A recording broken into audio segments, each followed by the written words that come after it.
Hello, everybody, and welcome to East Peoria Raider basketball. Matt Robinson, Ben Diggle coming at you from Allison Gymnasium on the campus of East Peoria Community High School. We are happy to have you aboard. Special welcome to those of you in Morton as well for the broadcast of tonight's ball game. Ben, this should be an interesting battle tonight. Somebody's going to get a win. These are two teams that combined badly in need of wins. One Middle Illini win. So somebody's going to come away with something tonight in the positive. It's been a tough season for both clubs. Offense just has not been there. No. And this should be even in theory. Absolutely. You know, and I talked to Matt Wright before the game, and this is a special game for him in regards to, you know, used to be an assistant coach at Morton, spent a lot of time there with these kids. But he's trying to keep it in perspective, and you know, as he said, I'm trying to treat this as just another game on the schedule. But he knows that in order to be successful tonight, he's going to need to, 1, limit turnovers, 2, be patient on offense, and 3, they've got to rebound the basketball. And of those, he was especially insistent on the turnovers.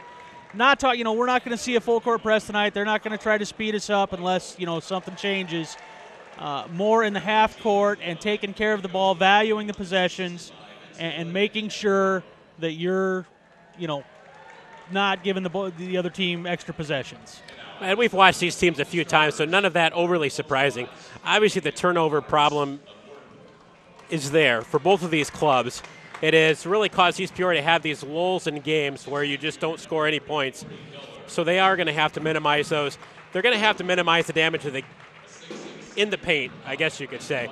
When you're looking at guys 6'10", 6'6", you're going to get out-rebounded in all likelihood. So you got to minimize that. That's going to happen, but you got to keep a handle on that. And then the fundamentals. We've got to make some free throws tonight. If it comes down to a 1 or 2 possession ball game, you got to make those free throws. Absolutely. You know, that has been, you're absolutely right, the biggest problem. And I think that really goes back to not having that one go-to scorer. You know, the scoring, it fluctuates from night to night. And so if you can go out there and find somebody that can consistently put the ball in the basket, you know, even just once or twice a quarter even, you know, that makes it that much easier to know if we're in that lull, you know, let's look to this guy. He can put the ball in the hole or at least get us to the line and put points on the board. Starting lineups being announced for both clubs here. Fairly even crowd on both sides, typical following of the Potter fans. Not a lot of Raider fans here tonight. Makes it hard. It is still the middle of winter, although it is a beautiful night outside tonight. Yeah. But it is tough when you're not getting the wins. Even the student section, not as high tonight. But they are vocal. They are vocal. You can hear them home of the Raiders. We heard that loud and clear. Now, I do notice that Matt Wright has decided to move both Buckleys into the lineup tonight. That should give them a little more athleticism, and both of them have the capability of getting hot from the outside. So that could very well be something Matt Wright's looking at as a way to spark this team.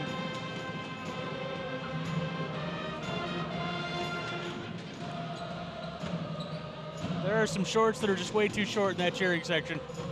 Agreed. I wish we would never sell those old uniforms. Some of those kids take way too much pride.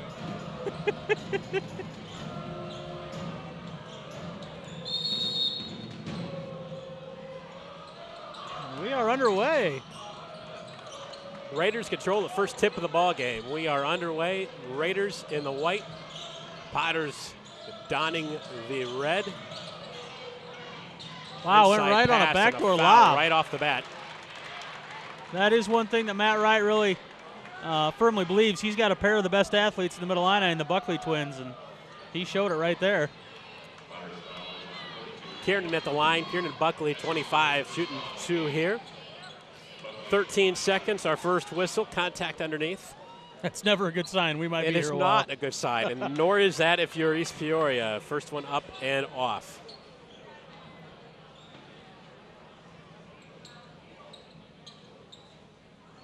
Second one, ditto. It's a real nice job by Sean Mulhern to apply the pressure there coming out of the, even off the rebound. You just don't see that very often. The Raiders do apply a little bit of backcourt pressure here. I think Makes that's key. happen, You know, you're not overly big here, so, you know, if you can speed them up a little bit just like that, there you go. Stepped on the sideline right in front of the scorer's table, turns it back over to East Peoria. So far, I like the intensity. Everything the Raiders are doing, they seem to be moving with a purpose.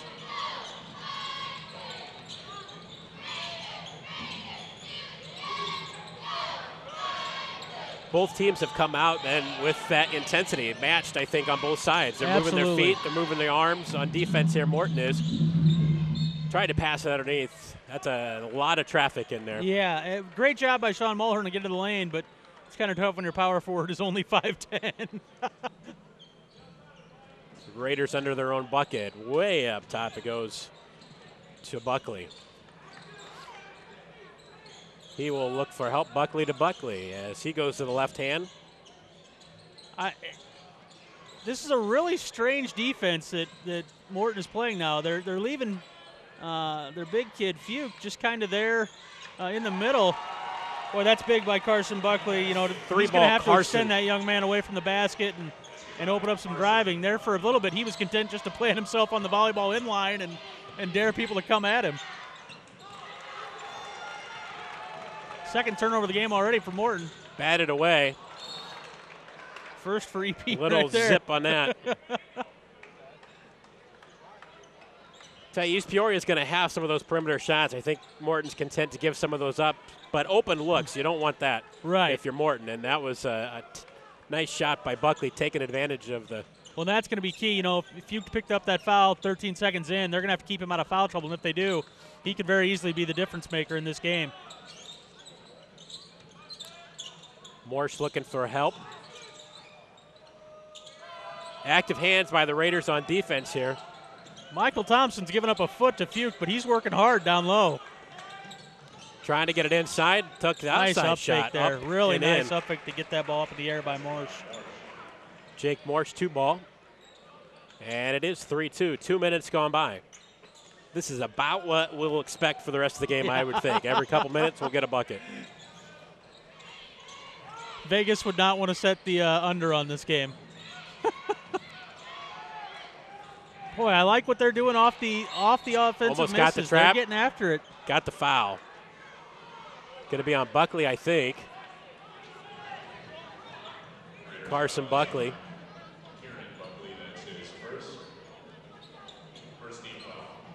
Kieran Buckley, the foul, his first team first.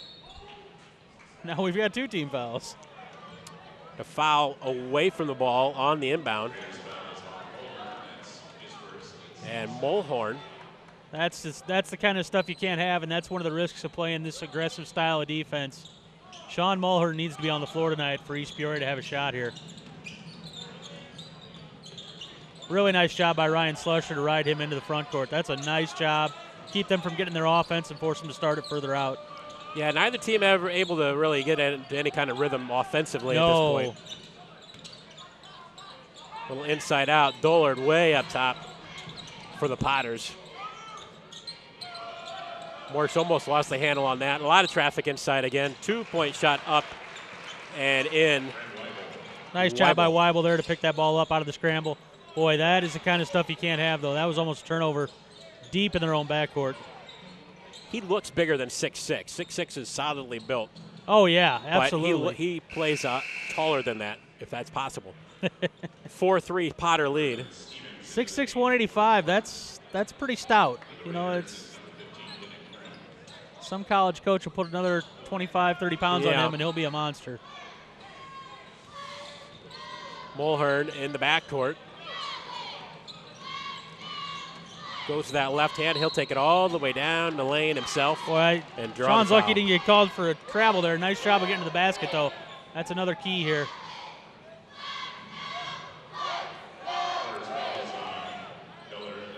foul on Dullard for Morton, his first team second. It's going to put Mulhern at the line for 2. See if we can't get the first free throws. There we go.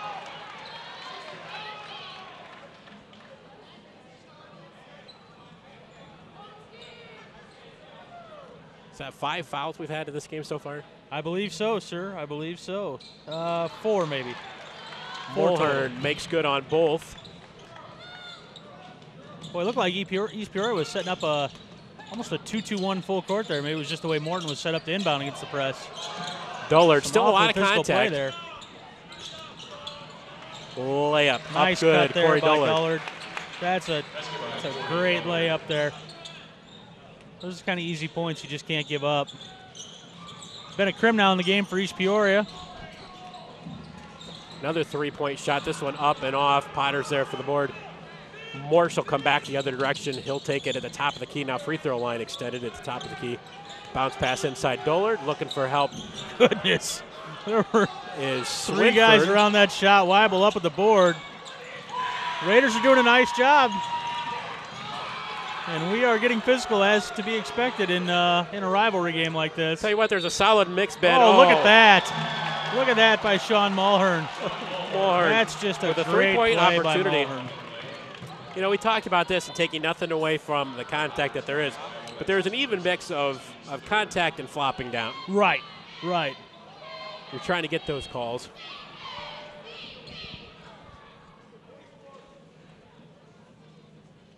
And the home team, thanks to Sean Mulhern and his 5 points, take a 2-point, 8-6 lead. Coming up at halftime, nice little interview with Bill Solomon. Humility, the one word I would use to describe Mr. You know, Solomon. that was the first thought that came to my mind too. You know, here's a guy with a resume that would make most of us just want to act like we're the cock of the walk, and Bill was, you know, incredibly humble about the whole experience.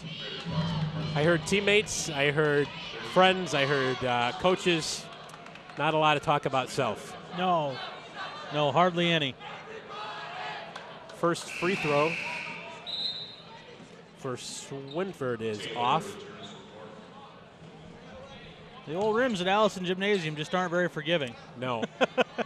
Nick Taylor I think back we've in seen for more missed free throws this year than we have seen made. We've seen, 2 of 6, and Yeah. that hurts you if you're East Peoria. Isaac Stevens up high for the Potter rebound. Both free throws were no good. Really nice job here early on by EP to work hard on defense. Some creative double teaming there. They're going to have to scrap a little bit harder for rebounds, though, if they want to be successful. Well, the third time to run the offense here. That is. Yeah, and that eventually that gets you worn down. You can only play defense for so long. He loses his handle on that, and a foul inside on Buckley. That's going to be the second foul on Kieran Buckley here. And that's going to hurt because you're losing a 6'3" athlete to the bench there. He's probably going to be done for the first half.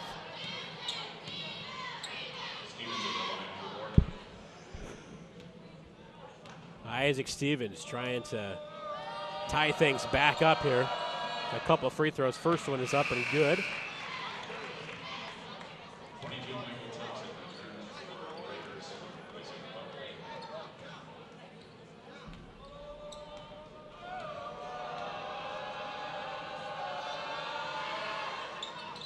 Second one is short. Rebound, Krim.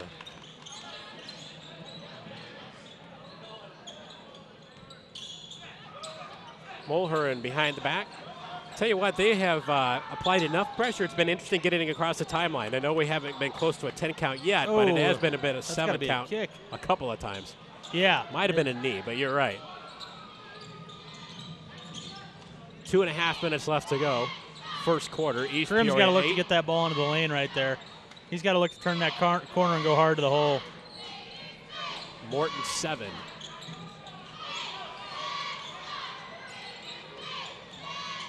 Little spin Nice move job by Bennett Krim there. by Good Krim. look. That was a good pass. Got to swing that ball one pass further to the left, though.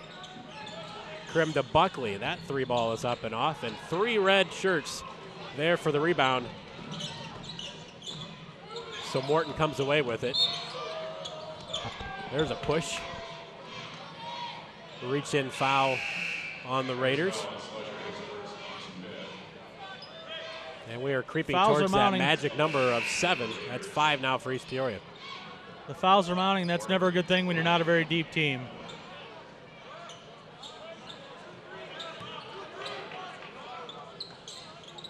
Yeah, both of these teams don't have. Morton has never typically played a lot of guys, and No. they're young. So fouls could be an interesting part of this ball game tonight. Boy, now it's just starting to. The Just offensive a whole rebounds lot are of starting to misses tally here. up They here are for the Potters. dominating the rebounding end of it. Morton is. Top of the key is Dullard. He'll pass it off. Skip pass inside to Swinford. Nice That's job no by good. Carson Buckley to ride him out there. He had the drop on him early. Unprepared for that pass. Nice move there. Enough. Even better hustle by Swinford. A nice look back. More shoes in the backcourt.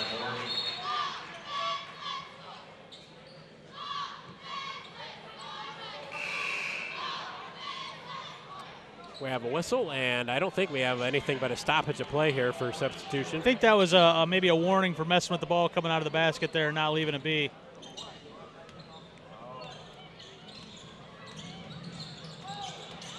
Potters hanging on to a 1-point lead here. There's Krim.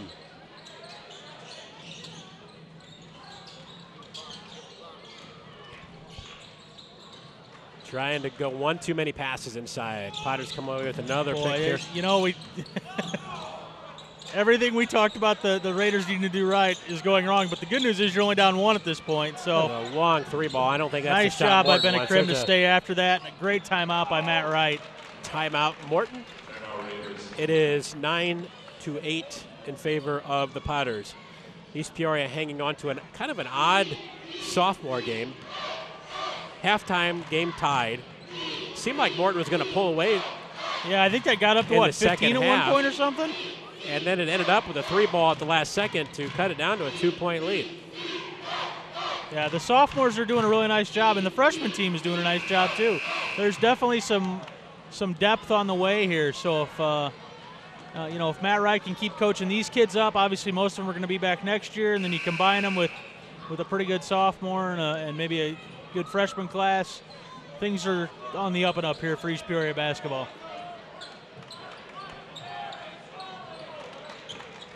Full court press, which I said we wouldn't see. Yeah. That's just the ebb and flow of athletics today. You get athletes to try out for your team or you don't. That's a tough turnover off that pressure for East Peoria. And some nice Morton. movement off getting into that offense. Yeah, they're really there. starting to move the ball well offensively. Just not getting the shots to fall.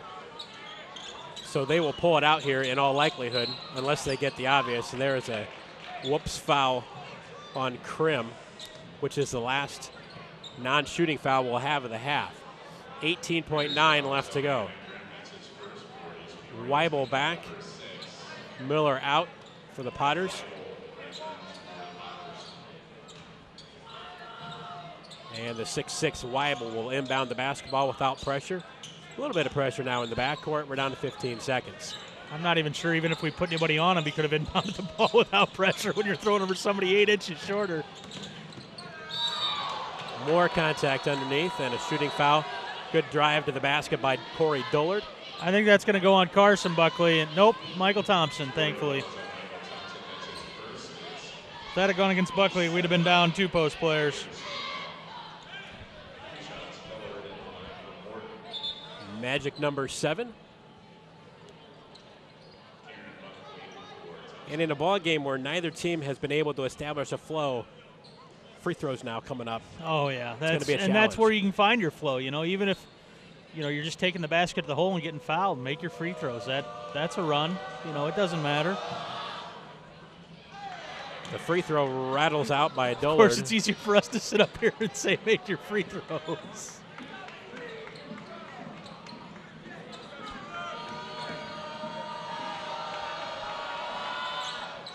And the second one, Rattles the second one home. mercifully, finds its home in the bottom of the net. 5 seconds left. Almost turned it over again. Krim full court. Oh, Buckley will have a shot, release at the gun, Nicely and done. we are tied at the end of one.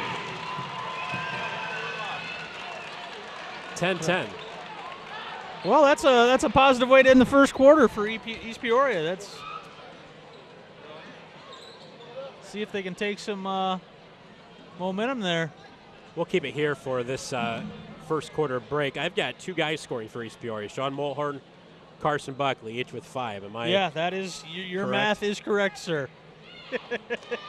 For Morton, a little more balanced. You got Dullard with 3, Weibel with 2, Morse leading with 4, and Swinford there with a free throw. So,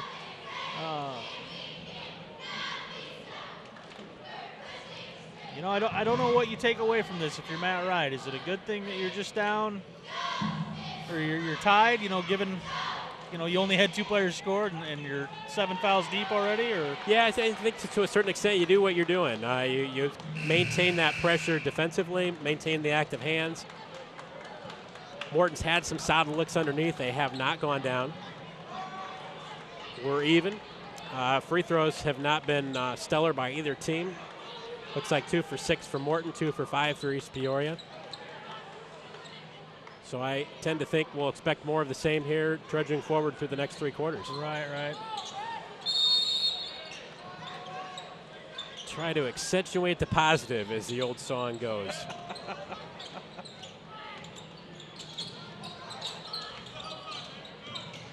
For some reason, I had Bare Necessities from the Jungle Book going through my head, but maybe that's just me.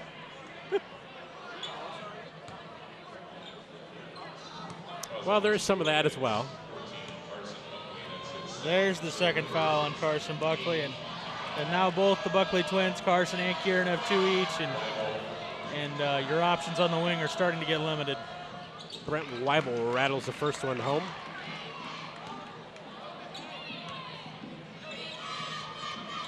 One more here for Weibel. Got the second one. That's something that typically has not been a big issue for East Peoria, committing a lot of fouls. Right. So this will be interesting to see how this plays out. This pressure has really challenged the Raiders in the backcourt, getting the ball up the floor. Here is Mulhern for the Raiders, and he will come across half court with his team down 2. Slusher with that pressure extended. Mulhern goes down the lane and nice is move knocked by away Sean, but he's in gotta amongst finish that. Giants. Coast to coast, and Wow. that is Great job rejected. by Carson Buckley. Boy, he stepped up the ladder for that. Not the smartest thing I've ever seen with 2 fouls, but it was awfully impressive nonetheless.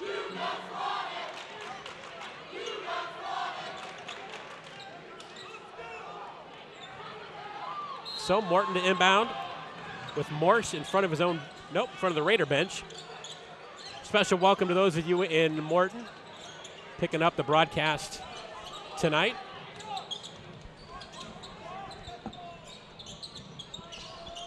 It is 12-10 Potters. Dullard. Back to Morse.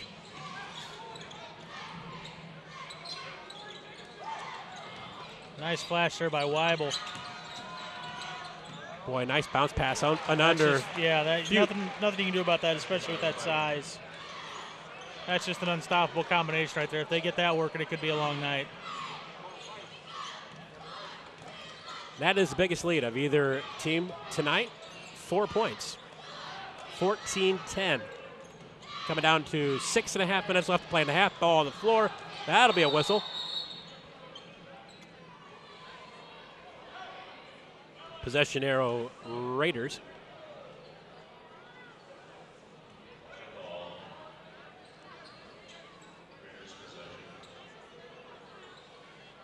I'd like to see him run something off the inbound here that could get him a nice quick basket. But with that pressure, it looks like they'll just settle for a quick inbound. I tell you what, this might just be mental, but East Peoria looks to be wearing down already. Well, and I part think of that is not a lot of depth, you know. Nice job by Sean Mulhern to answer there.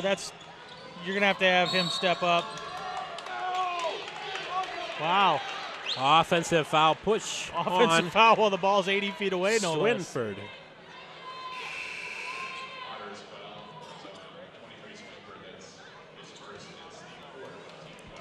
4 now for the Potters.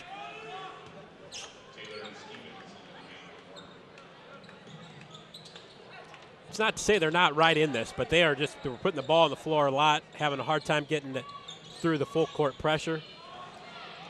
Yeah, you know, and we didn't think we'd see much of that tonight. Both these teams just really don't seem to have the personnel to do it, but I guess when you want to speed somebody up, that's the easiest way to do it. Carson Buckley will have a seat. His 3-ball well short.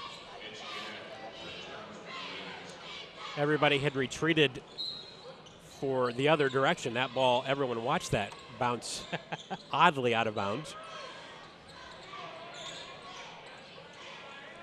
Krim, he is at the top of the key, goes to that left hand, looks for help, and almost turned it over. There, yeah.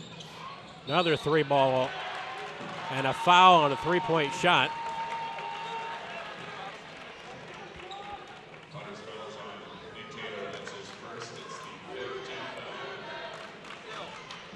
And part of what we're seeing, Ben, is just the reality of inexperience. Just silly mistakes on both sides. Fouling somebody, yeah. Shooting a 3-ball. Taking a little bit too much off the pass. Well, if you're East Peoria, you want somebody at the line for 3 shots. This is your guy.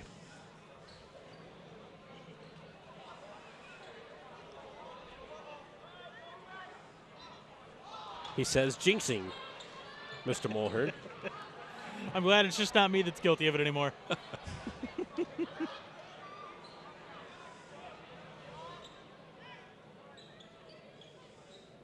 Deep knee bend and rattles the second one home.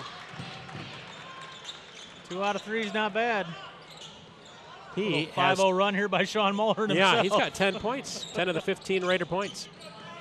And the Raiders back to a 1-point lead. That ball looked like it might have been tipped, but it goes through. Boy, Morse is doing a nice again. job of hitting some tough shots. He's hit some really challenging looks here.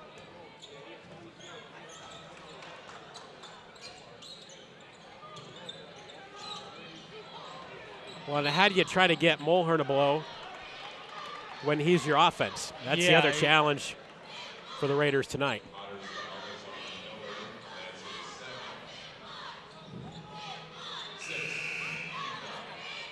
And we will be shooting free throws on both ends here. 6 I mean, it's going to be a quick game, right? Yeah, we'll be just flying through the pace of this one. Absolutely. I can still make that 9 o'clock movie. If it's Sunday, yeah.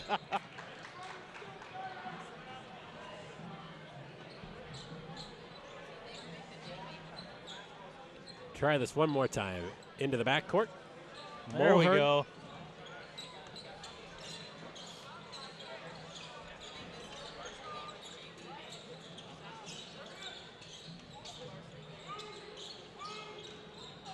Tried to get the give and go, lost the handle. Morton basketball. Mulhern looking to try to regain control as he came through. And Swinford inbounds it to Morsch. And he'll come across half court, tapped away. Nice job by another Sean turnover. Mulhern. Nice defensive play. Krim gives it up and threw it away. Boy, that's another good example. You had a turnover. And with nobody really stopping the ball either. I mean, he was at the rim. Yeah. Go up, get fouled, take your free throws. It looks like Scully getting ready to come into the basketball game for East Peoria. We are almost halfway through this second quarter. 16-15, Morton. Nice backdoor cut by Weibel. Just a little too much heat on that pass. A little out of the reach of Weibel, and East Peoria will go back the other direction. Almost lost the basketball there. I've never seen that before. The referee had to go all the way into the bleachers.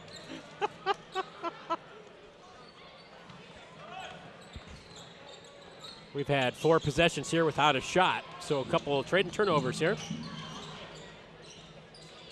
But the defense continues to be solid on both teams, and another bad pass will go back in the other direction.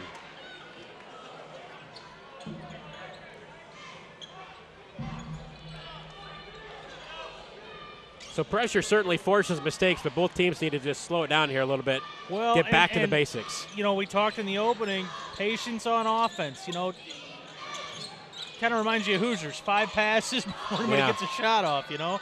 And Morton's doing a nice job of that right now. The more you can pass the ball, it's going to make them work. Bodies all over the floor there. We'll go back the other way, shooting free throws, the foul. Is it on? Little dust up there between Stevens and Thompson at the line there. I don't know what happened there. Michael walked away with his hands up like he wasn't trying to instigate anything. But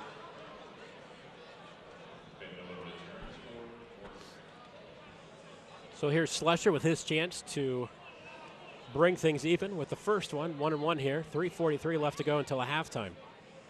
First one is up and off. Potter rebound.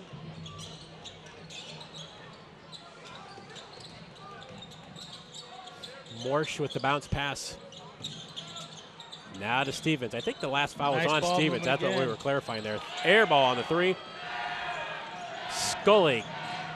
Oof. Almost picked up that foot, and sure enough, there was no almost. Krim. It just happened.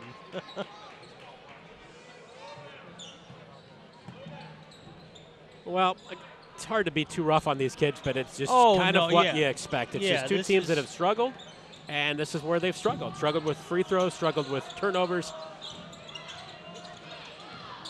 This is exactly the game we thought we were going to see tonight. 3 minutes left to go. Going to have a reach-in foul, Michael I think. Thompson for that one. That'll be his second. I didn't know if they were going to get him or Slusher. You're right. Of course, he's working against a kid who he gives up, 5-6 inches to. Had a little bit of that vice versa in the sophomore game. Zach Camp from Morton going up against, he probably gave up 110 pounds. So. To Sparkman and Gleiber, there was no break.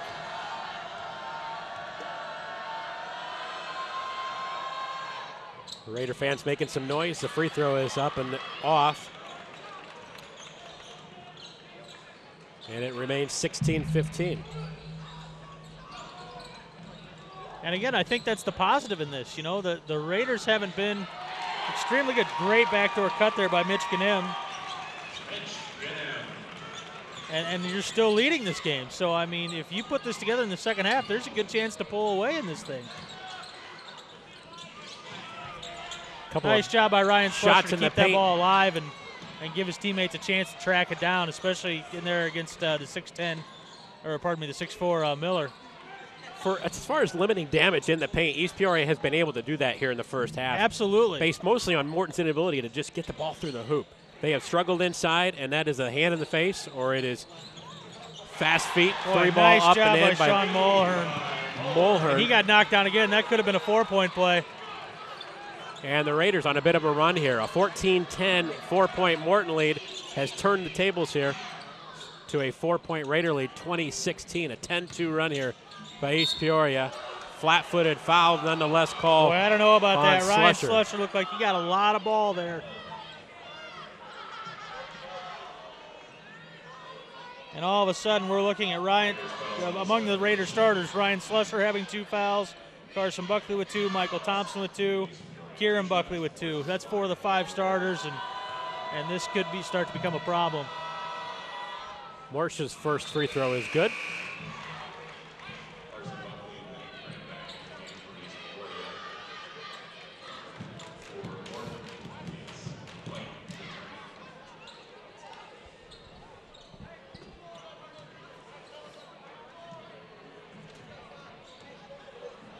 One more here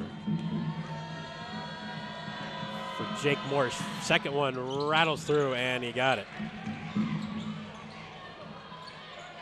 20-18, under 2 minutes. We're down to 1:42 left to play in the half.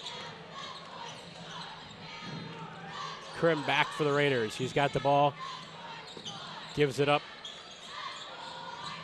Cross-court pass to Krim, looking at baseline. Trying to find that open shot. Raiders have regained a little composure here. Looked to be like they were starting to struggle maintaining that not composure, but just that willingness to be patient, and they've regained some of that here in the last couple of minutes. It's helped them jump back to a 2-point lead. I think a lot of that is a credit to Sean Mulhern. I mean, when he's in the game, there's that go-to guy we talked about.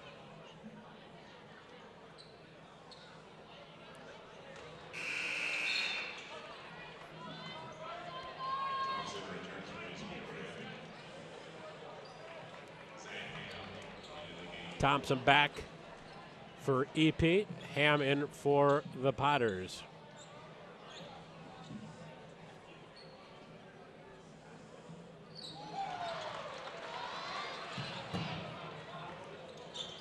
Ham gets it in underneath his own hoop.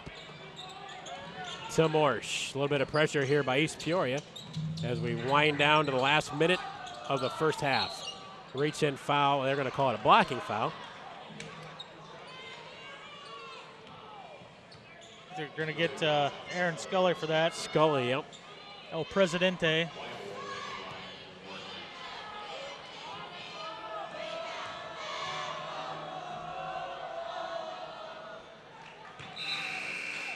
First one is good. Matt Wright's going to have an interesting choice here. Do you sit on this and try to take a lead into the locker room, maybe get yourself a nice last-second three-point shot, or do you play one and just let it happen? Yeah, they almost seem content to just run that offense. They're back. They seem comfortable trying to find that open shot, and if it's there, you take it. Otherwise, sitting on it for 40 seconds or so isn't going to hurt you any. Nice look there by Aaron Scully. Rattles it home. Big finish by Mitch Ganem. Ganem with an important three ball for the Raider lead going into halftime, as you said, 24-20. EP out on top. They might get another one out of this. I think they'll have another possession before the half. Matt Wright might have been a sixth man on defense right there. Oh, nice job. Oh, great defense Almost by a Aaron pick. Scully there. That Just was couldn't good. finish the steal. Couple Great of good skip. looks there. Three ball at the other end, bounced right out of the hands of Miller. That ball's Ball going to on stay the here. floor. Nice hustle by Carson Buckley. A little chippy there at the end. Oh, they're going to call that for a foul. Figured we were going jump. That's huge. We haven't mentioned tonight, but Potters without a couple of their regulars tonight, without David Rossi, and without Jake Mr. Starkey. Hey, there we got one to rattle home. 25-20.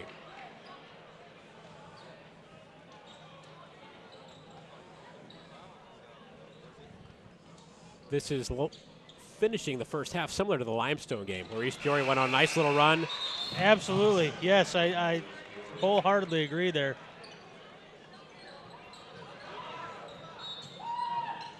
And the Potters with 16.1 to work with here. Boy, if you're East Peoria, you stay aggressive, but you don't want to put them at the free throw line. No, you have to play good defense here, but you definitely can't foul. Smart defense as well. That's the conundrum. Here it is underneath, tipped away, and they come up with a turnover. Nice steal. Back the other direction, half a second left. That'll count. It's a little long, and we're at halftime. 26-20 East Peoria. They have held the Potters to 10 points in each of the first two quarters. We are going to take our first break of the night. We've got a nice interview you did with Mr. Bill Solomon, Booster Club Hall of Fame. He comes from the East Peoria class of 1976. Decorated career not only as a Raider, but as a Colorado Buffalo. So we'll send it back for that interview and be back with the second half. You're watching East Peoria Raider basketball on Eastside Community Television, cable channel 22.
welcome, folks, to East Peoria Raider basketball.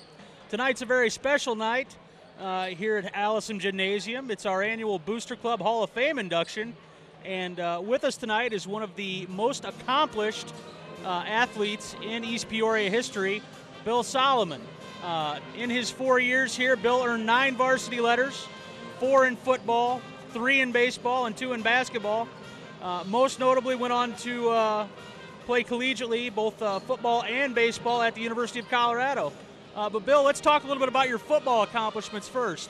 Talk about what it was like during your time here at EP. You know, as a freshman, you played every game at every level. I mean, that's impressive enough as is. That's kind of sets a high standard for the next 3 years. Well, you're exactly right, and it was quite an opportunity to come in as a freshman, and really where it made the impact was in my kicking game. Learned a lot from the soccer days, I guess. Maybe I was ahead of the curve in terms of where kids are coming from today. But that really got me in an opportunity to get a taste of varsity football. With my skills as a quarterback and defensive player, that's kind of what we needed to do to really take over as far as developing the freshman team. Right. And we had great success that year. I was going to say, you were freshman champs of the, was it Mid-State 10 back then? Yeah, back then we were the Mid-State 9. You're Mid-State 9. That's right. It always changes.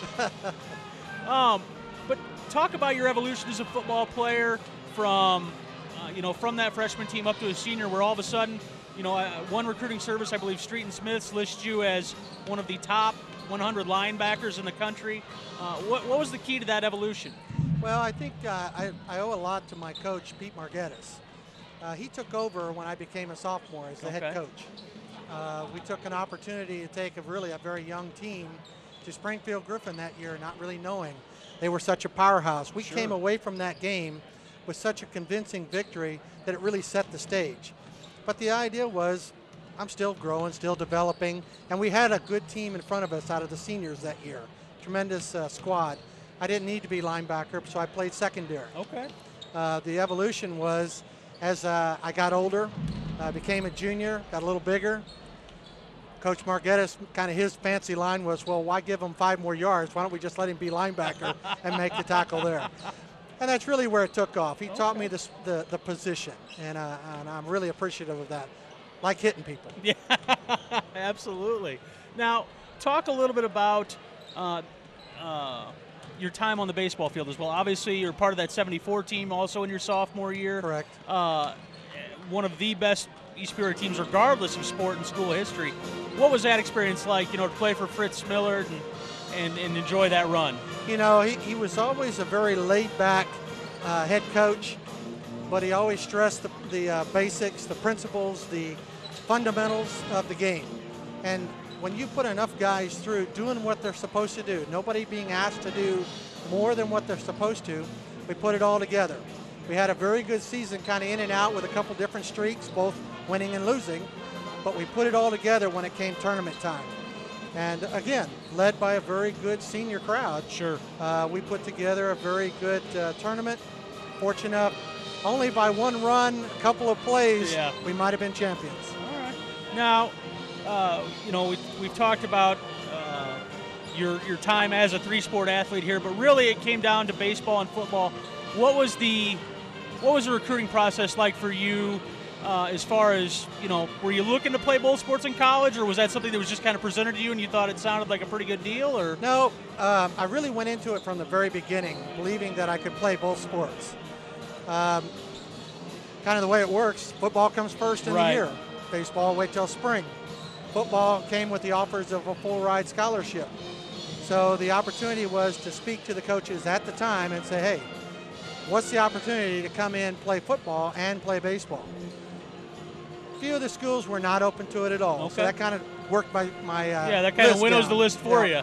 But the idea was, look, spring ball your freshman year, we want you playing football. After that, you're open to playing baseball. Okay. So Colorado really offered the opportunity not only to hopefully start early, but play in a very good baseball program, and both of them worked out. Talk a little about the choice of Colorado. Was it a pretty easy choice? It's a beautiful campus and a beautiful setting. That had to be pretty awe-inspiring to go from East Peoria to Boulder, Colorado. It was an incredible trip, but let me tell you, It was my last recruiting trip. My first recruiting trip was University of Alabama. Oh. One-on-one with Coach Bear Bryant. Okay, so pretty good environment to go into. That's not easy to say no to. Then I got Woody Hayes at Ohio State. Wow. You know, and it just kept going. Barry Switzer with Oklahoma. Then you throw in Michigan, Illinois, USC. I mean, a lot of the big schools, big names, sure, and great programs. Oh, absolutely. But Colorado offered the best of the worlds, which was football, baseball, opportunity to start early, and I was an avid snow skier. Mountains, the view, you're right. When you come over that crest and see it, can't imagine not going there. I bet. Now, at Colorado, had some success, 2 years as a starting quarterback, ran for over 2,000 yards, passed for 1,000, hit 340, led the team in home runs. Talk about your college experience as a whole. I mean, to me, that seems like the most incredible college athletics experience you could possibly have. And it is. And I would tell you, in talking to a lot of friends, you make friends kind of around the league and that absolutely. kind of thing. And many of the stories, I would say, are similar, but they're unique to yourself. Mm-hmm. So the opportunity to go and play at Colorado, again, great history. Colorado was recognized in the Big Eight, as it was known then. Oh, yeah. As one of the three powerhouses, usually Oklahoma, Nebraska, Colorado. So a good opportunity to grow, but very competitive. Yeah. Wanted to run, wanted to throw, got an opportunity to do both. The opportunity to start early came, and then you look at baseball and say, my goodness, who couldn't hit home runs in light air like that, right? So it was a great opportunity and thoroughly enjoyed it. Well, Bill, we're so glad you made it back for tonight. We're glad you were able to be here for your induction, and we're thrilled to count you as an alumni. We thank you for your time here, and we're glad to have you back. So, well, thank you so much. Hope you enjoy the game It's a great tonight. honor, and I had great teammates. Couldn't have done it without them. All right. All Bill, right. thank you so much. You bet. Enjoy Thank the you. game. All right. And welcome back to Raider basketball. Welcome back, everybody. We are just underway, second half underway here at Allison Gymnasium. Matt and Ben coming to you. Home of the Raiders, who lead 26-22. Potters start with the basketball to start the second half, and we are underway. Second three ball of the half is up and off, and here we go. That's big to get that over the back fall and Fuke early. That's his second, and if he can pick up one more here pretty quick, he might be neutralized for about the next quarter or so. The one thing I've noticed on defense with East Peoria, they're doing a nice job defending, but the possession gets extended so long. Anytime you're going to be forced to play defense for 30, 45 seconds, it's not going to end well. Yeah, well, it wears on you. And we've talked about that with both of these teams looking at a depth issue. Nice job by Kieran Active Buckley. Hands, batted around, volleyball action inside. Oh, boy, that ball was, I don't know if you down can and be back any out. further in the basket and have it come out. We'll go back the other direction. Weibel up top to Taylor. And back to Dollard. Dollard goes with the left hand. What a pass. Oh, nice wow. drive. Boy, Michael Thompson was not messing around on that take. That's going to be 3 on him. Easy to see from this vantage point, but if you go up left-hand side of that backboard, there's nothing there. So Yeah. Weibel. Weibel's first one is up and good.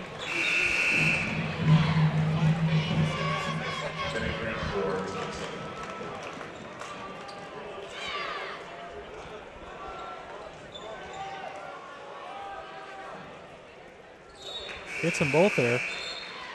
And it cuts into that lead, 26-22.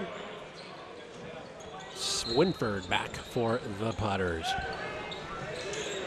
And again, here comes Morton with that full court press. I didn't think we were going to see that much, but they have made a liar out of And me. I'll tell you what, it paid dividends there in that first half. It just was enough pressure to really force some mistakes on East Peoria's part. Well, yeah, and that's the whole goal of full court pressure. I mean, the turnovers are great, but if you can just speed a team up, make them start that offense further out, it causes all kinds of problems that most people just don't see. But it can really, that's the explanation for when you're not shooting well. Well, and you alluded to it on the defensive end. The offensive end is the same way. When you have to work and work and work, you have a possession that lasts 40 seconds, then it's going to wear on you. Drive to the hoop, up good, and a nice three-point opportunity here. Nice job for driving Buckley. into the hole there by Kieran Buckley. Really worked hard to get that, and a really athletic finish there.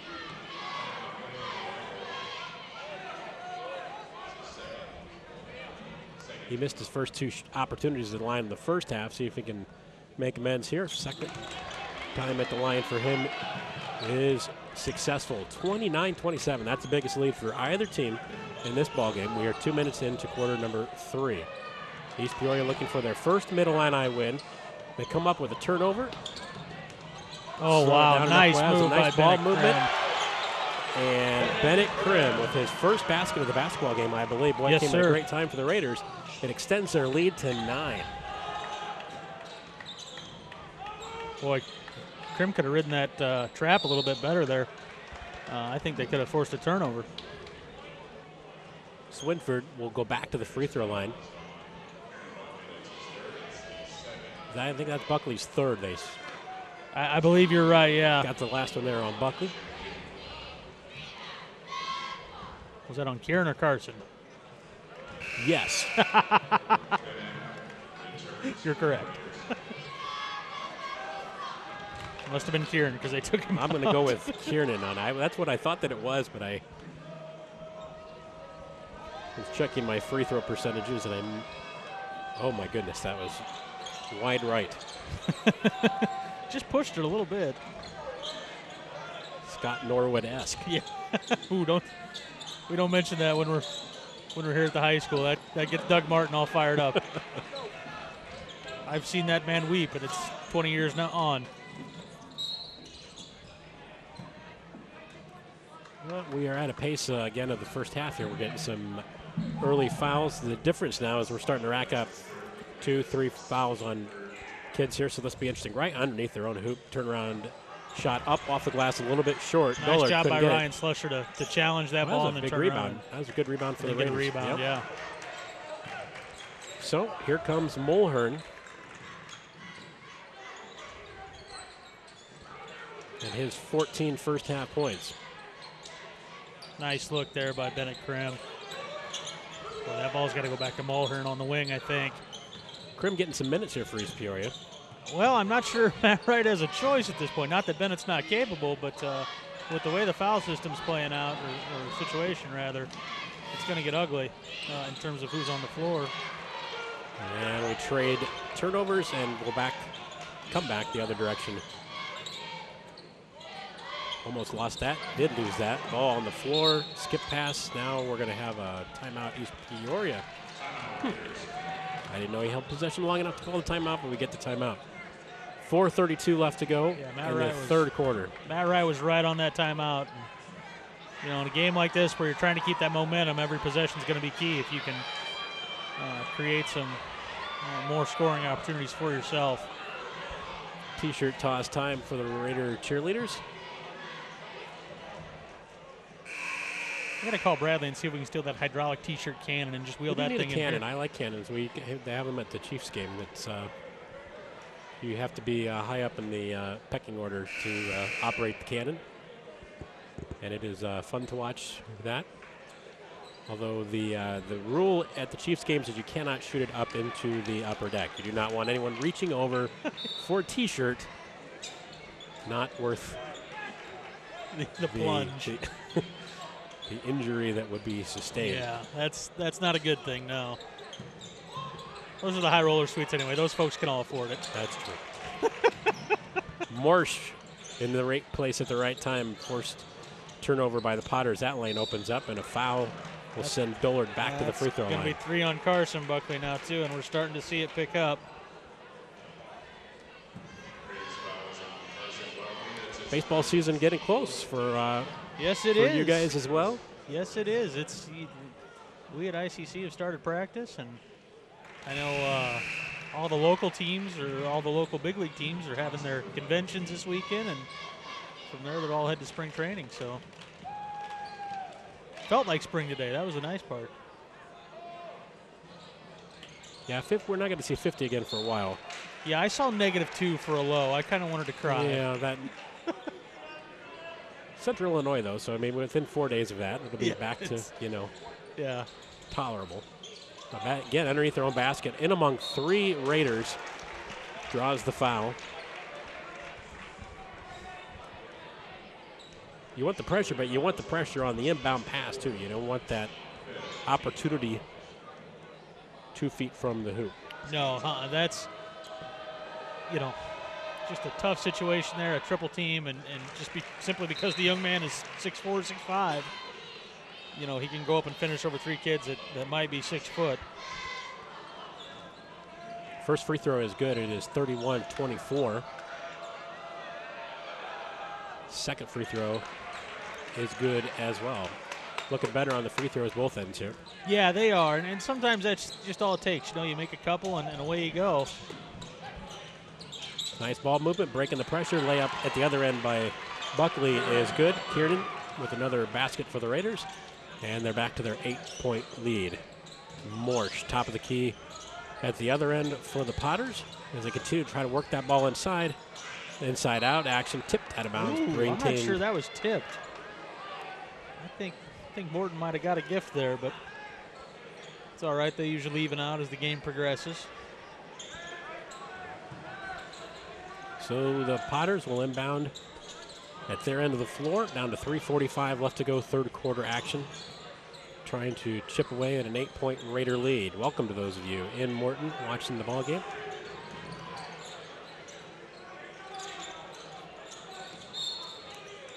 A push. Wow. I'm not sure that's technically that official's call, and I think that's what Jared Brown's airing him out about. You don't often see the high official call a foul in the post, but he evidently saw something that he didn't like there.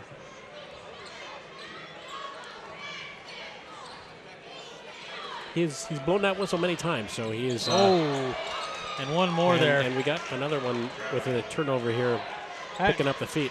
Kind of an interesting defensive switch there by Morton. They went to a really extended 1-3-1 with pressure in the backcourt. And boy, a defense like that, you just don't see every day. And that's going to cause problems, I think, if they stay in that for East Peoria, especially given the Potters' height advantage. If you're packing 4 kids, 6'4", 6'5", below that volleyball inline there, that's going to be a long night. Well, and we talked about this all night, but there's a nice little drive at the other end. That's a foul and chance for it's an offensive foul. Nice charge, especially for the kid for 3 fouls. Kieran Buckley does a nice job of standing in and wearing that one. So some emotion on both ends here now as the whistles start to add up. Yeah, it might not feel it, but it's starting to get hot in Alice and Jim. It is, and And here's that extended 1-3-1 again. It makes an impact on what you can do as a team when you have to. Ooh, and a nice trap in the corner there. And that's going to force a turnover. Ganem got caught in the corner there, tried to throw it off a Potter, and that's not something lost it on turnover. That's not something you often see in the 1-3-1, using that swing guy on the bottom there to trap. But when you do, it's effective, especially if he gets there soon enough and can't make that skip pass to where he'd pay for that trap. And with the turnovers we've seen tonight, and Morton's right back in this ball game. A couple of turnovers, you come down, another foul.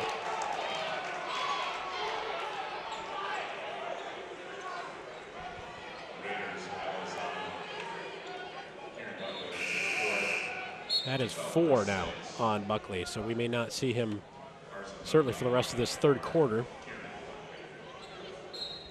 But another Buckley replaces him, just like an assembly for line. Buckley. They have been getting it inside. Boy, nice effort by Ryan Slusher to come over the top there, but just nothing he could do. Stevens, certainly it was contact. Tipped away. There's another turnover. We'll come back the other direction. Dullard, and before the shot. And it looked like Sean Mulhern may have twisted an ankle there. I'm not sure if that's going to force him to sit or not. He was hobbling there as he turned to play defense. And we're back at the free throw line here. That's 17 fouls now on East Peoria. We have done a half a dozen ball games here. We have not. I don't know that we've had hardly any team in the bonus. And here we are with 2-17. We're going to end up with both teams in the bonus for a good what was bulk of the this first ball half? team. I think it was roughly the same point in the first half that we entered the bonus. Maybe not both teams, but certainly East Peoria had Morton shooting free throws. Oh, wow. Dullard makes 1 out of 2, and Isaac Stevens, boy. Just a great rebound there by Stevens. Krim had the position and Matt Wright's going to get a timeout here, rightfully so, and try to stem this flood here. Well, 8-point lead down to 3-point lead. It's 33-30. 2:08 left to play in the third quarter.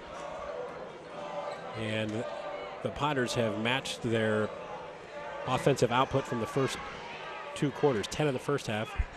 10 in the first quarter, I should say. 10 in the second quarter, and now already 10 here in the third quarter. We've still got 2:08 left to go. Not a lot of offense, but very evenly distributed ball game tonight on both ends. You know, that's one of the things that has really shocked me this year about the Mid-Illini. There is not a lot of high scoring, even among some of the better teams. You know, you're seeing a lot of scores in those, 40, 50 point ranges, and it's just really shocking, given some of the talents in this conference, that these teams aren't putting up, somewhere between 60 and 70 any given night.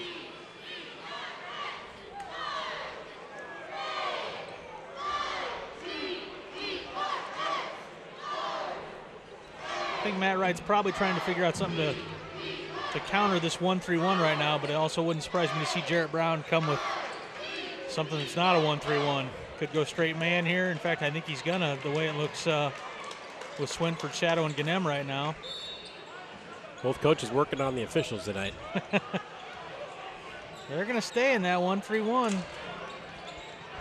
They've extended it even more now. They've got both guys all free. I don't know if East Peoria has gotten a shot off in the last 2 or 3 not since minutes. they went to that 1-3-1. It has been that has been a huge change by Jarrett Brown, and really insightful. It's just not something you see very often. Here is Dillard. I've got him for 3 for 6 from the line, so that has could be worse if you're East Peoria. First one is not close. It always puzzles me that you can't make free throws. It just is. I guess it's. I don't know if it's psychological, but well, it's a lost art these days. I mean, I grew up. My uncle was a basketball coach, and as I got more and more into the game, he told me one of the first things you do is you establish a pattern and you put together a routine. And it's those things you focus on. And you just don't see kids do that anymore. They might subconsciously do something, but there's nothing that clears their mind and allows them to settle into that routine and make those shots.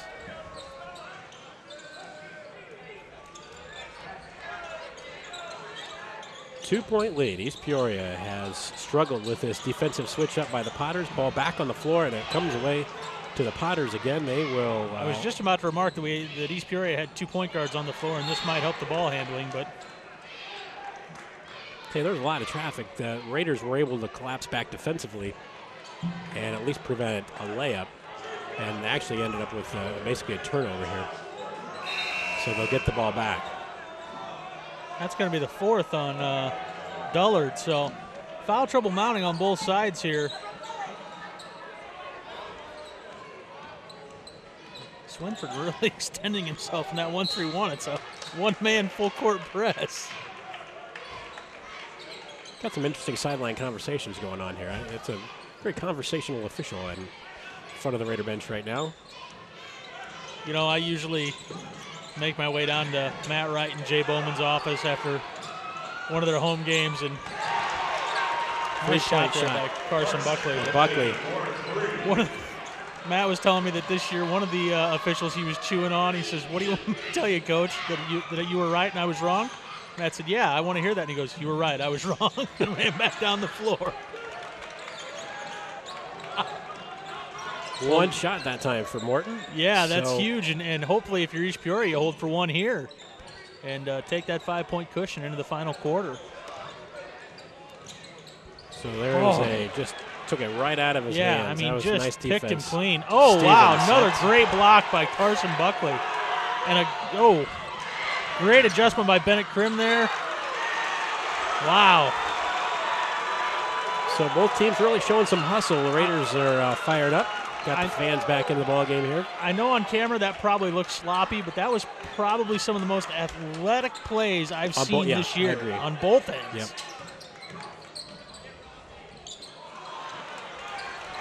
And a missed opportunity in the paint. Ball. Oh, nice job by Sean Scully. And a whistle timeout. Nice job to get that turnover. think they got the timeout right before. Oh, did they? Yeah. I thought Sean Scully called that timeout. There you go. Okay. Wishful thinking on my behalf. My bad.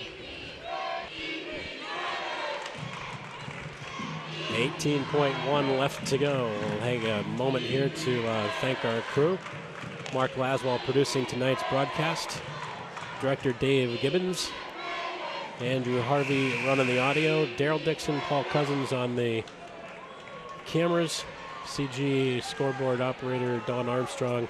Susan Dixon, a production assistant tonight. We'll take a short timeout and another 18.1 here, which at this pace will be in about 3 minutes. 36. We've got at least 3 fouls and 4 free throws to go here. I would say. Matt, come on. Morsh with the left hand at the top of the key. Gives it up. Down to 6 seconds. Back to Morsh. Morton's doing a nice job of being patient here, and that's... There's wow. That hurts. Late foul. Well, and a late whistle to boot. I mean, That's that ball was rebounded.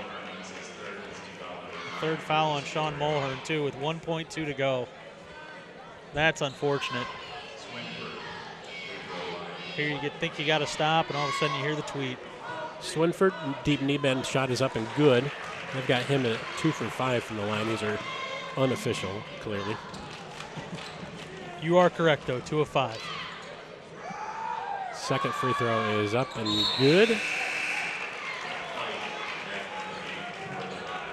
Quick whistle gets Fute in his 6'10" frame into the ball game for the inbound and pass. Smartest thing they ever did, put him right in front of the inbound. And that will not count, although it's short and off, and we'll take a short break. 36-33, you're watching East Peoria Raider basketball on Eastside Community Access, cable channel 22.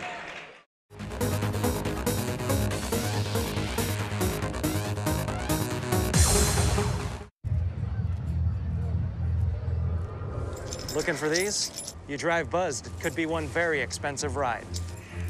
First, you gotta make bail. Then pay me to get your car back. Your insurance premiums will go through the roof. And my legal fees just keep adding up. All told, it could end up costing you $10,000. Nothing kills a buzz like getting pulled over for buzz driving, because buzz driving is drunk driving.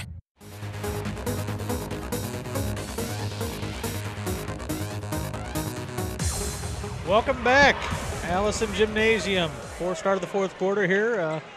East Peoria leads Morton 36-33 in this Middle Illini contest. East Peoria looking for its first conference win of the year. Morton looking to pick up its second conference win of the year. Raiders will start with the ball in bounds, and I'll turn it back over to Matt Robinson. 1 more quarter to go. Raiders took a 6-point lead into halftime. It's been in a lead that extended up to 8 points, but it's now down to 3, and it'll be an interesting final quarter. Both teams have struggled offensively. Both teams have turned the ball over frequently. And we have heard that little whistle go off about 831 times tonight. Tough job.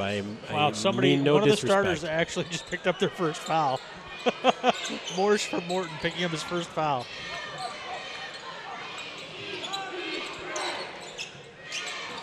Finds Buckley. That's a big 3-ball. Not the guy you want to leave open. No, for a he's look. done a nice job. I noticed they brought his twin Kieran back in as well, and he's going to have to play careful here with 4 fouls for the rest of this game, but they need him on the floor. A little bit of size underneath, at least bulk, some muscle Yeah, I mean, inside. at least you're getting a 6'1" or a 6'2" athlete there. That's Nice up and under by Morsh. Good head fake. And Morsh, I believe, in double digits now. It's a 4-point lead. It sounds cliche, but fundamentals will be successful in the winner of this one. Raiders Boy, starting to heat up from the outside. Mulhern has been tremendous. Yeah, and again, Matt, that's a prime example of the thing we've been talking about all season. There's the 3-point shot, and that's how it's changed the game. All of a sudden, you go from a 2-possession game to a 3, almost 4-possession game, especially to get a stop. Well, the Potters had some momentum at the end of that quarter. They were frustrating the Raiders offensively, and then you come down and hit, what, 2 3 balls. 2 3 balls right in a row. And now you pick up a one-stop defensively and an over-the-back call to boot. And this could turn into a double-digit lead here if the Raiders play their cards right. And here we are at the bonus again. So free throws, we talked at the very, very top of the broadcast about the need for East Peoria, really both teams, to make free throws down the stretch. And here you are protecting a 7-point lead. A chance to extend the lead here with the clock stopped. And it rattles out. Buckley tracks down the rebound. Nice job by Carson Buckley to get it right back to his twin, and an even better look by, wow. Skyen for the rebound, a little behind the back. Both of them just getting after it. Goes to Taylor the other direction. Now a 3-ball for Morton. It looked like Weibel again. Does a nice job hitting that from the wing, and Jared Brown gets a. Well, I thought he had a timeout there. Not sure what we're. Wow. Not sure what just happened there. We've had a couple of odd times where the play has stopped. Yeah, and there's just for no substitutions, but there's not anything. a stop. That's not a stop in action. It's a made basket, I suppose, but it's not typically where you see those take place. It really stops any flow anyone wants to have. We've been relegated to perimeter ball here the last 3 possessions here for both sides, and a foul underneath, push on. Looks like that's going to be on Carson Buckley. East Peoria, and that is. Oh no, that foul was on Morton, and they are going to send Kieran Buckley to the line.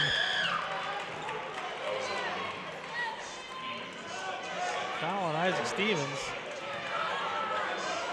Jared Brown's asking for an explanation. And so is Brent Weibel. He's being told, stand there and we'll move on. Confusion, though. Confusion on both sides. It's no wonder you're asking to see what's going on. First free throw is up and in for Buckley. This game's starting to get a little chippy.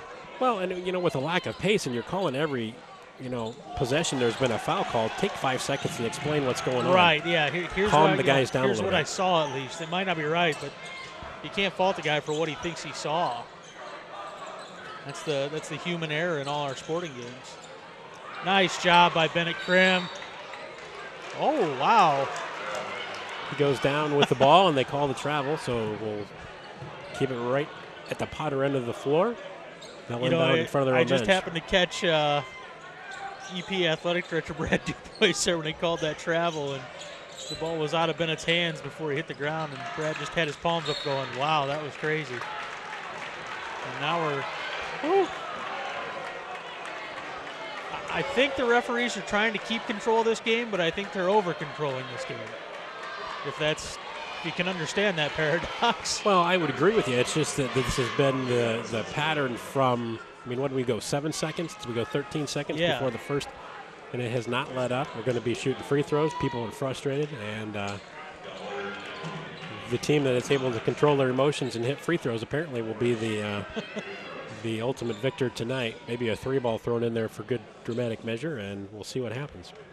More shooting free throws. First one is good.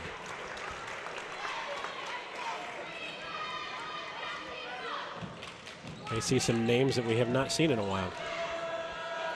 We start fouling people out. Yeah, absolutely. See Reed Meeks ready to go on that EP bench.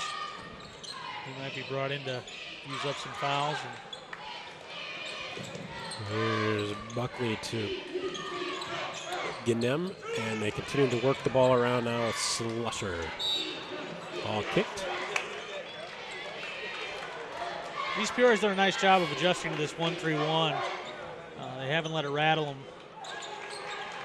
Not at all this fourth quarter. They did a nice job there towards the end of the third. So it's been a really nice adjustment. That's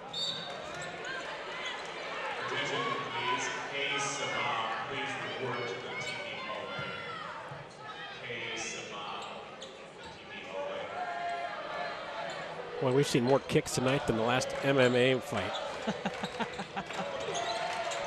I guess you're being aggressive. Yeah, absolutely.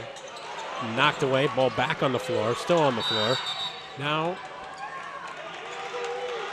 timeout EP.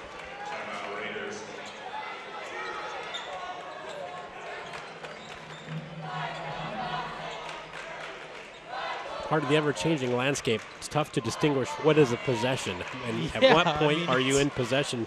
Can you be flying through the air about to land out of bounds and call it? I mean, those have all been discussed. I know among rules committees, and the IHSA has a lot of work to do every season to see what's working and what's not working, make games safe,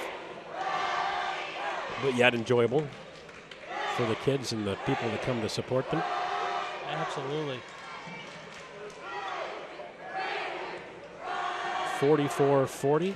Looking across the way there, I see our Hall of Fame inductee, Bill Solomon, surrounded by classmates from his years here at EPCHS. They're having a ball up there in the upper deck, just telling some more stories, I'd imagine. Good to see Bill back in town, and as you and I said in the first half, just a class act all around. No, not a lot of mention of me, more we and a lot of teammates. So, hopefully he gets a chance to talk to the kids tonight and see what a wonderful role model he is now.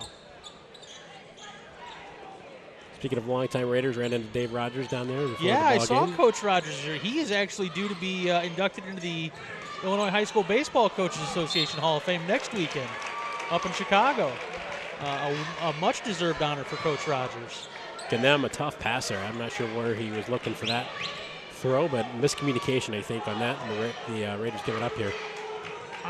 That guy has spent a lot of time on a baseball diamond, and I had the chance to work with him a little bit with the community access show he did some years back, and I've always enjoyed hanging out with Mr. Rogers. I had the good fortune of coaching summer baseball with him, different teams, but we were often in the same city with the same organization, and it was just a study in teaching young men to be boys. I mean, here's how to be responsible.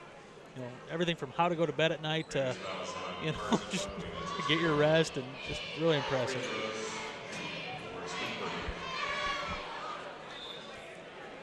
Clock stops with 4:11 left to go.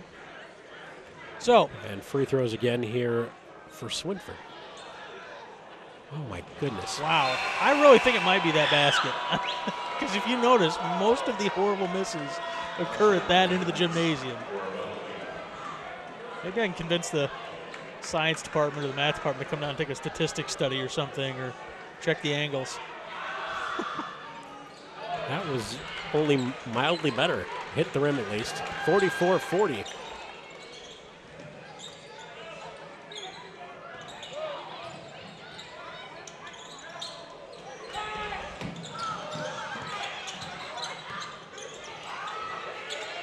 Ganem with a three. High for the rebound. Some good movement, and I like the thought there. Yep. Morsh looking for help at the Potter end. We're down to 3:44. Raiders have come back into that 1-2-2. And didn't look like Morton was too short to do it. That was the first, I think that's the first time we've seen that tonight, if I'm not mistaken. And Jared Brown wants to get a timeout here and talk over how they're going to attack this defense.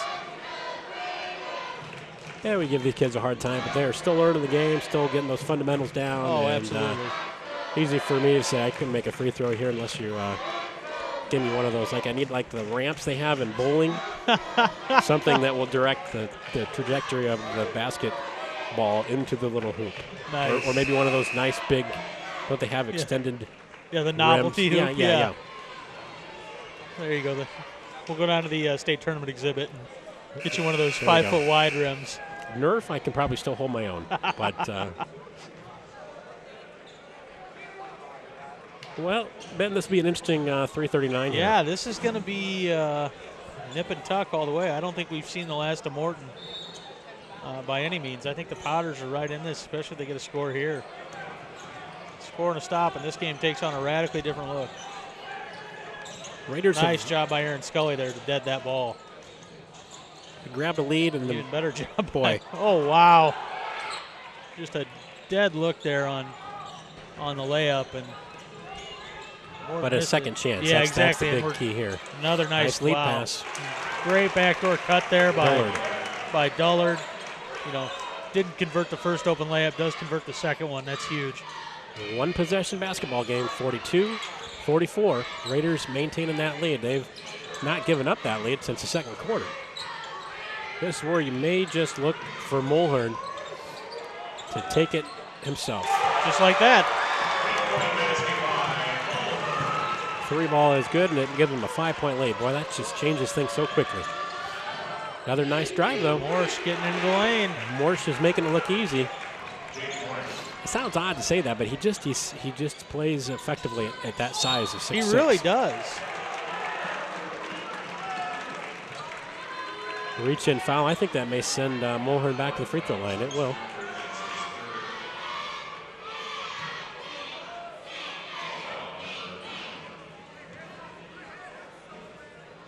One and one. We're getting close to the double bonus at both ends here. Free throw is up and off. Next foul on either end will be in the double bonus for both teams. That's a big miss. That's almost like a turnover. You had an opportunity you've got to come away with something on the possession. Absolutely. 3 ball. That's long. Tipped around.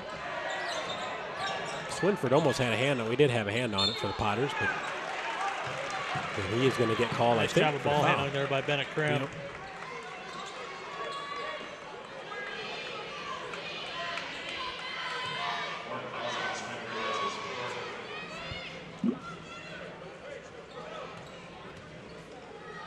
Big free throws here. Krim makes good on the first one. And that is just what they needed there. Now you got a solid 2-possession game. You know, if you can extend it out a little bit here more, all the better. But at least now you know you're looking at 2 possessions.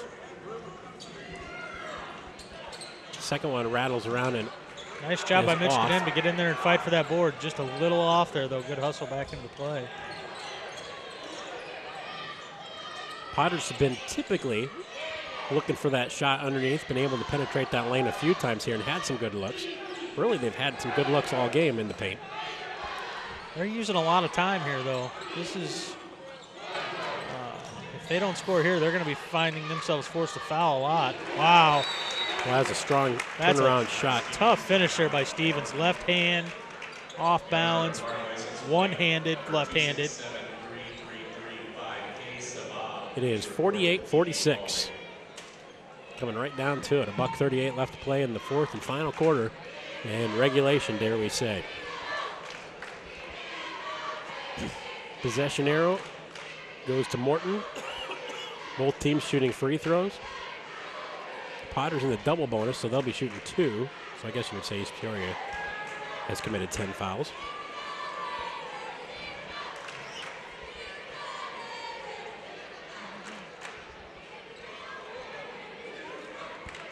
Krim has not scored a lot tonight, but he has had some key buckets for East Peoria, and even making the first end of that, as you mentioned, it changes how many possessions you need to come back. Yeah, I mean, now we're looking, you know, Morton did get a 2 there, tough shot by Stevens, but now you can come down and hopefully get, you know, another bucket or get fouled and get to the line again. And again, it's just about extending that game, and you know, eventually you run out of time and can't finish those possessions out. So East Peoria's got to be careful about how it plays right here, but I definitely don't think you sit on this one. You gotta attack the basket and at least try to put yourself on the line. Well, let's see how you respond to pressure. And a little bit surprised Morton didn't go after a little bit more backcourt pressure. Yeah, that was. You got to be careful. You don't want to shoot yourself in the foot and send them to the free throw line. I'm guessing that was probably Jarrett Brown's. Wow, great finish by Sean Mulhern. It has been Sean Mulhern. Wow. With an impressive evening he has put together tonight. It is 50-46. Pressure on the Potters now. Great defense there. And a turnover. Great defense by Carson Buckley. For Buckley, who is whacked, turns around asking for help, and it was coming. Foul on the Potters.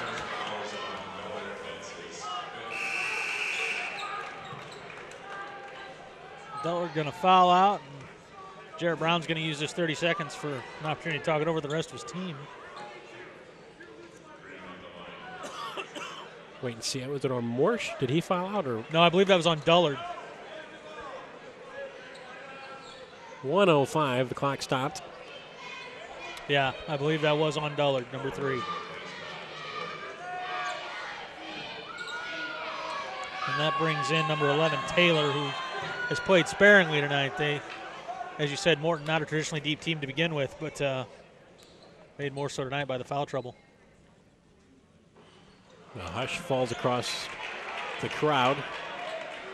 And the first free throw is Felt like I was talking in normal volume. left. Everybody suddenly It did, became and suddenly, very self-conscious. yes, very odd, like a golf game. It's getting ready to shoot. Let's all be quiet. Second one is good. I didn't see the marshal holding up the quiet No, sign but of you the made, T-box. yeah, mentally, I think we all saw it, I guess. Under a minute to play, 51-46. Wonder if that means the whole gym thought it was an important turning point. Must have thought something similar. Tipped out of bounds. And ooh, they're going to get him for a foul. And that will be That looked 5. like all ball. I think, on Buckley. No, I think they're going to give that to Michael Thompson. Either way, we lose somebody. That's 5 on Michael. So, free throws again. 51-6. It's 51.6 left to play in the game. 51-46 is the score. Yeah, that won't trip you up or anything. Looks like they brought in, who did they bring in there? Was that Ganem? Bring Ganem back in for Thompson? Yep.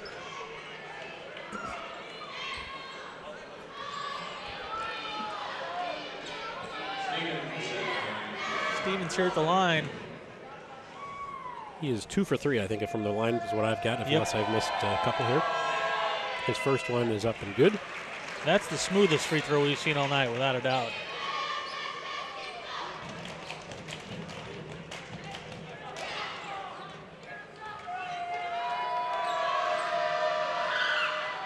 Second one is good, too. Now, at what point, if you're Morton, do you just put them on the line and make them earn this 51 seconds I don't think left? we're at that point yet, but I think if they come down, if we switch possessions twice more, I think we're at that point. Weibel almost got that ball and almost knocked it off East Peoria. Mulhern to inbound. Ooh. Nope, that was not Mulhern inbounding. That was Ganem to Mulhern.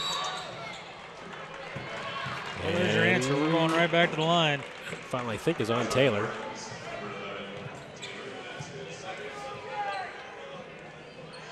And stop me if you've heard this before, but we'll be shooting free throws.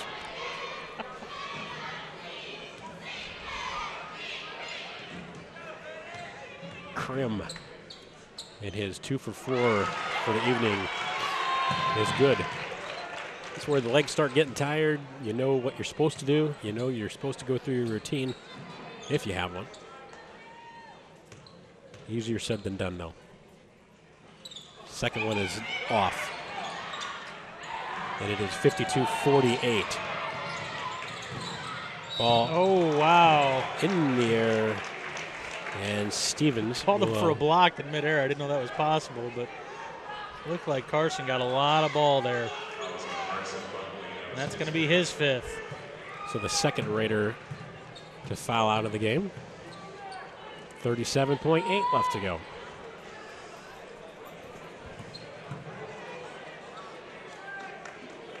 And it will be Stevens, who is one of the better free throw shooters on the team.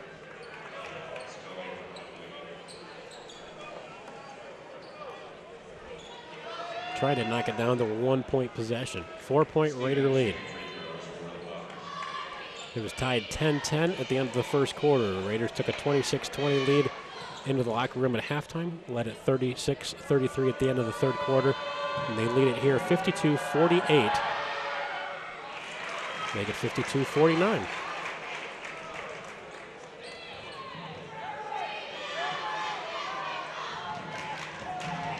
Be shocked if we don't see some pressure here on the inbound. A lot of pressure, full court pressure. Yeah, absolutely. I think you'll see Morton really even if you foul here, it doesn't really hurt because it's a 2-point game. You just don't want to foul Mulhern. Yeah. If you're, Nice pass. Ball on the floor. We'll get a nice foul job now. by Ryan Slusher to come away with that, and a smart timeout by Matt Wright. We won't get a foul. We will get a timeout. That's just great awareness by Ryan Slusher to get that ball up and get it above his head. Get it off the ground, get it away from everybody, no tie-ups, anything like that, because that ball goes right back to Morton on the next tie-up. Yeah, scurry of activity. The Potters almost came again. Almost. That's going to be the mantra of the Potters tonight if they don't pull this out. They've had a couple of opportunities. They've been close on a couple of turnovers, and those are big possessions now when you're down to a one-possession basketball game. Absolutely.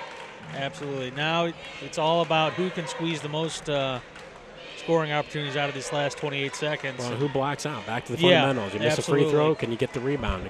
That's emotionally devastating when you got a guy in the last 20 seconds or so of the game to miss a free throw, and then you get the ball back if you're East Peoria here. So we'll see how this plays out. Interesting inbound formation here by the Raiders. Yeah, player control foul, so we will inbound for probably the last time tonight on a foul. And well into the backcourt. 27 seconds left. Mulhern can hang on to it. Well, this will tie the ball game with a layup, and it is good. 52-52 with 18 seconds left.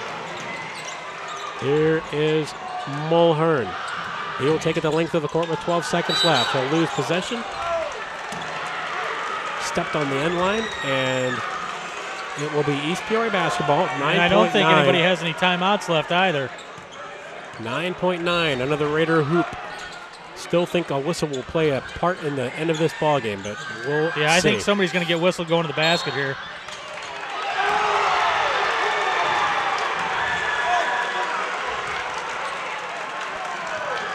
Oh, boy. That is tough. You're 3 feet from the basketball. Tough break for the Potters. Free throws here for East Peoria. And it will be Aaron Scully. I have him being not at the line yet tonight. No, this is his first time at the line tonight. And the first one is good. And just calmly nets the first one. 6.1 seconds left.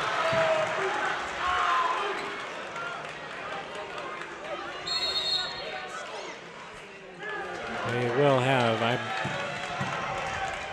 one timeout left in the cartridge here for the Potters apparently. So it is a 1-point game. You know what? I could have sworn both teams were out of timeouts. I thought I saw the official score signal that both were out, but really surprised Jarrett Brown, knowing now that he had a timeout in his pocket, didn't burn one on that inbound over here where the foul was called to put Scully at the line. Would have thought he would have called one there to set his defense and make it clear, hey, don't foul, just defend and make them work for the roughest shot possible. Well, you got two options here. If you're Morton, what do you do if we get the ball, and what do you do if it goes through the hoop and we're down 2? So yeah. This has been a crazy game. It's going to have a crazy finish. We knew that something would take place at the free throw line to determine part of the outcome of this. You hate to have the officials play a part in the final outcome of the game, so we'll see what happens here in the last 6.1. Didn't look like that was his first free throw of the night, though. He looked calm, cool, and collected. Yeah, he just, no problems, no muss, no fuss. Aaron Scully has to feel that pressure. After the timeout, comes out quietly, nails the second free throw. Takes his time, Weibel, lets the offense set up a little bit for this important inbound. You run this all the time in practice, 4 seconds left, and obviously they had more than what we thought because they had one more timeout, which they called.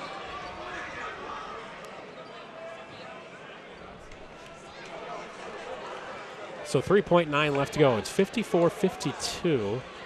And if you're Morton, and if you have the rate at which we've had calls you're going on to the basket fouls, here. you clearly have to go to the basket. I could see them running something. And I look for Isaac Stevens. I don't know what we're going to see here, but I think this ball is coming in on the sideline. I could see them running somebody off almost a picket fence type situation here. I know I don't want to go all shooters from Hoosiers here, but I can see them bringing somebody around and trying to curl them around the screen there at the top and get them to the hole. Or maybe for one good look pass. Yeah. I mean, you really got to look quick. 3.9. You don't have to come across half court. You do clearly have to inbound the basketball, so that's where East Peoria is going to want their pressure. And again, careful pressure. You know these guys are whistle happy, so you don't want to give them any more reason. So it will be Nick Taylor with the biggest inbound of the ball game right now in front of the Potter faithful. Little screen there on the baseline. Thought they might try to run him off there. Great job. Here is the inbound. 2 seconds left. Ball is up and that's off. going to come up. And So the great Raiders job will win it. defensively by the Raiders there. That is the best case scenario for an in-game shot. Great job defensively. Great coaching by Matt Wright. Got the contact that they wanted. They let them play it out, and they took the score off about 0.4 of a second after the conclusion of the ball game. 56-54. I believe Is that so, the yes. final score. So East Peoria pulls out their first Mid-Illini Conference win of the season, which is where the Potters are as well. It was a tight ball game, not the cleanest ball game. Emotion running high on both ends. Just want to win the ball game. Just want to do your best and Matt Wright let the kids kids decide the outcome. Yeah, absolutely. Matt Wright got a nice handshake there from Dr. Chuck Nagel, and I know Matt will love this. He just wanted these kids to get the feel of getting a Mid-Illini Conference win. It's been a while, since 2009, I believe, that we've won a Mid-Illini Conference game now. So huge victory for the Raiders tonight. So that'll do it for us, and we appreciate all of you tuning in to our Raider Nation faithful. We appreciate your continued viewership and support. And to those of you out in Potterland, we appreciate you tuning in to tonight's game as well. The Raiders pull out a 2-point Mid-Illini Conference victory, and you've been watching Raider basketball on Eastside Community Access, cable channel 22. Good night, everybody.